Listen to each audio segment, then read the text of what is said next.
बिस्मिल्लाहिर्रहमानिर्रहीम। अस्सलाम वालेकुम नाज़रीन, आप यूट्यूब चैनल देख रहे हैं। मैं इमरान खान। सबसे पहले तो मैं अपनी बरादरी से एक छोटा सा गिला कर दूं मादरत के साथ कि फैसल वाडा मिठाइयाँ बांट रहा था और आप खा रहे थे। ये आइन की तदफीन की है उन्होंने। यही आइन आपको तहफ़्फ़ुज़ देता है, आपके बच्चों को तहफ़्फ़ुज़ देता है। अब इस आइन में आपके बच्चों के लिए तहफ़्फ़ुज़ नहीं है, बल्कि ये महफूज बना रहा है चंद ताकतवर शख्सियात को। ये आइन की तदफीन का जश्न था जिसमें बदकिस्मती से हमारे कुछ सहाफ़ी वहाँ मिठाइयाँ खा रहे थे। अब मुझे तकलीफ़ हुई, मैं मादरत चाहता हूँ आपसे, लेकिन ये हमें करना नहीं चाहिए। ना हमें ये ज़ेब देता है कि वहाँ वो जश्न मना रहे हैं कि आइन को आज हमने दफन कर दिया, ख़त्म कर दिया, दिया को यरगमाल बना दिया। जिन्होंने रजीम चेंज ऑपरेशन के बाद से लेकर अब तक बदतरीन किरदार अदा किया, वो जो सहाफ़ी हैं जिन्होंने हमेशा सहूलतकारी का किरदार अदा किया, वो भी ये मानने के लिए तैयार है कि अदलिया की बाकायदा तदफीन हो गई है और आइन का बेड़ा गर्क कर दिया गया है। वो लोग जो इमरान खान के बुग्ज़ के अंदर मुब्तला थे, चंद एक को छोड़ के, वो भी मातम कर रहे हैं कि ये आइन के साथ इन्होंने किया क्या, तबाह बर्बाद करके रख दिया। तो वहाँ सहाफ़ियों को मिठाइयाँ नहीं खानी चाहिए थी। अफसोसनाक बात है। हाँ, लेकिन एक चीज़ है कि मैंने, आपको याद होगा कि एक रिक्वेस्ट की थी उलमा इकराम से, और मैंने उनसे कहा था जी कि आप इस पर रहनुमाई करें कि क्या किसी आर्मी चीफ को या सिपा सलार को इस्तिस्ना मिल सकता है और सारी ज़िंदगी के लिए ता हयात उसे बनाया जा सकता है सिपा सलार। इस किस्म की कोई गुंजाइश हमारे मज़हब में, इस्लाम में या शरीयत के अंदर है? क्योंकि पाकिस्तान जो है वो इस्लामी जमहूरिया पाकिस्तान है। यहाँ पे जो हमारे दस्तूर की बुनियादी शराइत है उनमें एक ये है कि कोई भी आइन के अंदर ऐसी शिक नहीं हो सकती जो इस्लाम से मुतसादिम हो। इस्लाम की जो बुनियादी तालीमात और बुनियादी रूह है उससे मुतसादिम कोई भी आइनी तरमीम नहीं हो सकती। ये हमारा कॉन्स्टिट्यूशन खुद इसको गारंटी करता है, हमारे दस्तूर की बुनियाद है। लेकिन अब आप ये देखें कि मुफ्ती तकी उस्मानी साहब के अकाउंट से एक स्टेटमेंट शेयर हुआ। वो स्टेटमेंट क्या कह रहा है, जरा ये आप गौर से सुनिए, आपको आइडिया हो जाएगा। मुफ्ती तकी उस्मानी साहब पाकिस्तान के सबसे बड़े आलिम दीन कहलाए जाते हैं। इनसे बहुत सारे शिकवे हैं पाकिस्तानियों को कि ये बातों का तारीफ़ें कर देते हैं हुक्मरानों की। वो हुक्मरान चाहे नाच रहा हो, गा रहा हो, लेकिन वो कहते हैं मुझे हज़रत उमर फ़ारूक रज़ियल्लाहु अन्हु के वो दौर को वो याद कर देते हैं, उस हुक्मरान को देख के, गवर्नर को देख के। बाद में वो गवर्नर कभी डांस करता है, कभी कुछ करता है, कभी कुछ करता है। मुफ्ती तकी उस्मानी साहब से ये भी गिला रहा कि उन्होंने इद्दत जैसा घटिया केस एक साबिक वज़ीर आज़म पे बनाया गया, उन्होंने इस पर भी कोई बात नहीं की। बहुत सारे और इशूज़ हैं जिन पे उन्हें बात करनी चाहिए थी, उन्होंने बात नहीं की। जुल्म के खिलाफ भी नहीं बोले, लेकिन यहाँ कम से कम मुफ्ती तकी उस्मानी बोले। ताहिर अशरफी साहब जो हैं, जिनसे मैंने दरख्वास्त की थी, या मुफ्ती मुनीब, इन दोनों सरकारी मौलवियों को मैंने कहा था कि आप भी बताएं कि क्या एक सिपा सलार को सारी ज़िंदगी के लिए इस्तिस्ना या इम्यूनिटी दी जा सकती है? तो ये दोनों तो नहीं बोले। ये दोनों सरकारी मुल्ला हैं, हमेशा सरकार की गोद में रहते हैं, तो इन्होंने तो कोई स्टेटमेंट दिया नहीं। ना मुफ्ती मुनीब ने अभी तक दिया, तो ना ताहिर अशरफी ने, मेरी नज़र से नहीं गुजरा। लेकिन मुफ्ती तकी उस्मानी का जो स्टेटमेंट आया वो ये कहते हैं, इस्लाम में कोई भी शख्स, चाहे वो कितने भी बड़े ओहदे पर हो, किसी भी वक्त अदालती कार्रवाई से बालातर नहीं हो सकता। खुलफाए राशिदीन की मिसालें सबको मालूम है। हमारे दस्तूर में पहले भी सदर को सदारत के दौरान तहफ़्फ़ुज़ दिया गया था जो इस्लाम के खिलाफ था।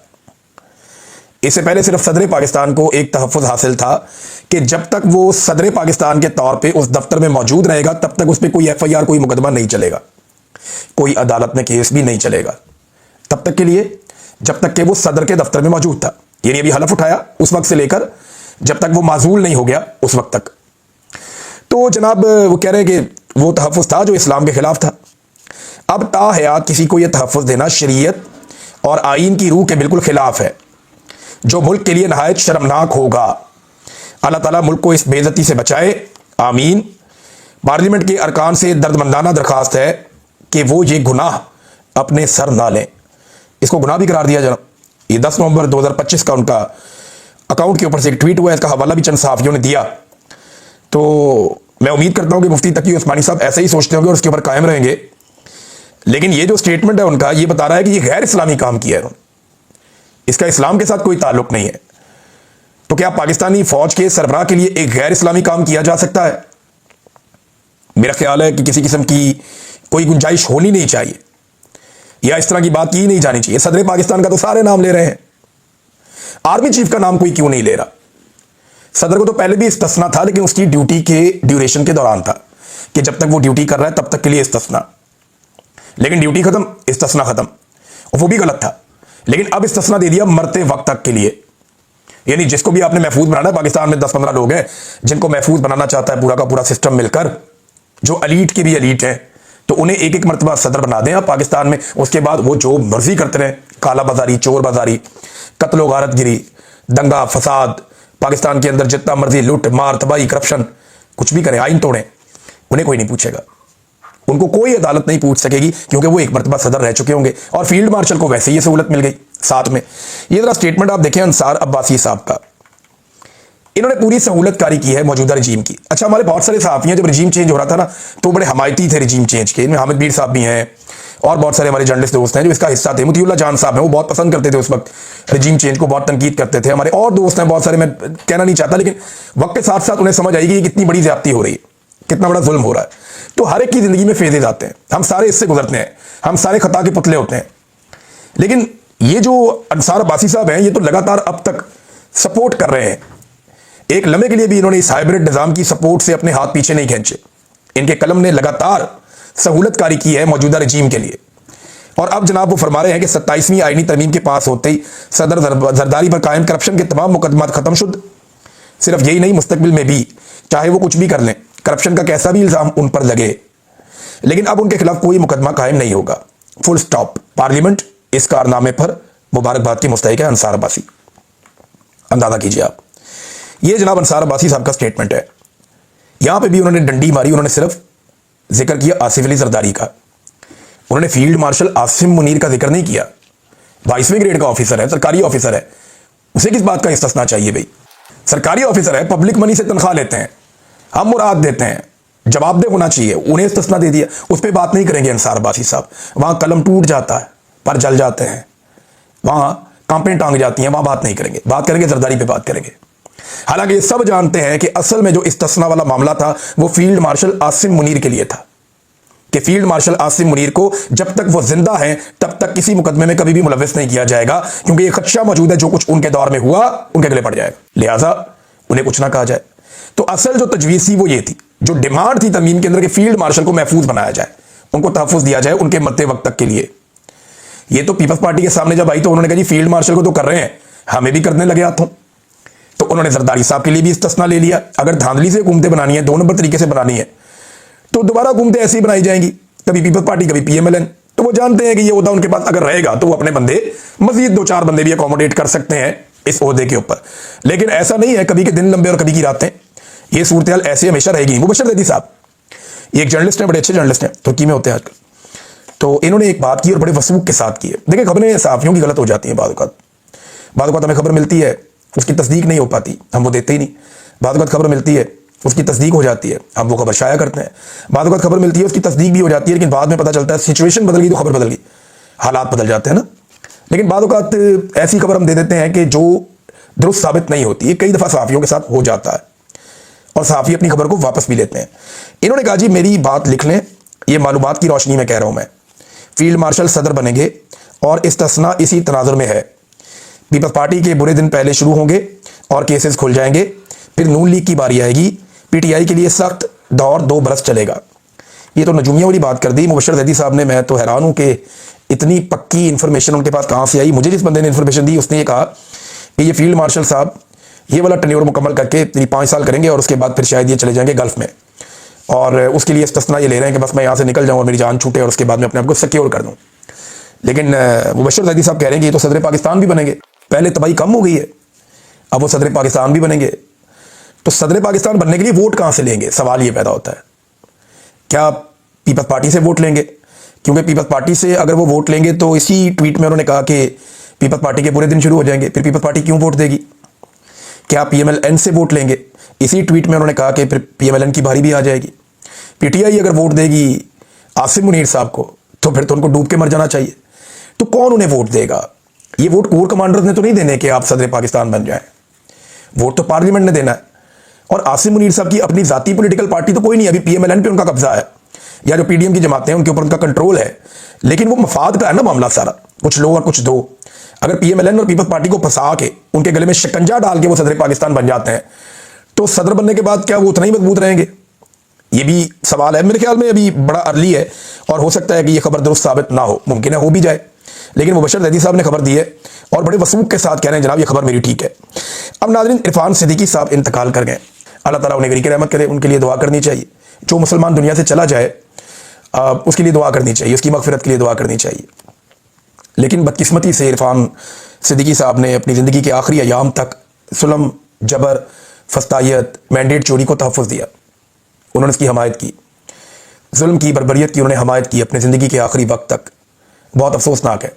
हालांकि अपनी ज़िंदगी में उनके ऊपर भी मुश्किलात आईं, उनके लीडर मियां नवाज शरीफ साहब के ऊपर मुश्किलात आईं, उनकी फैमिली पे मुश्किलात आईं, खुद ये चंद दिन के लिए गिरफ्तार भी रहे इरफान सिद्दीकी साहब, इनको हथकड़ियाँ भी लगी।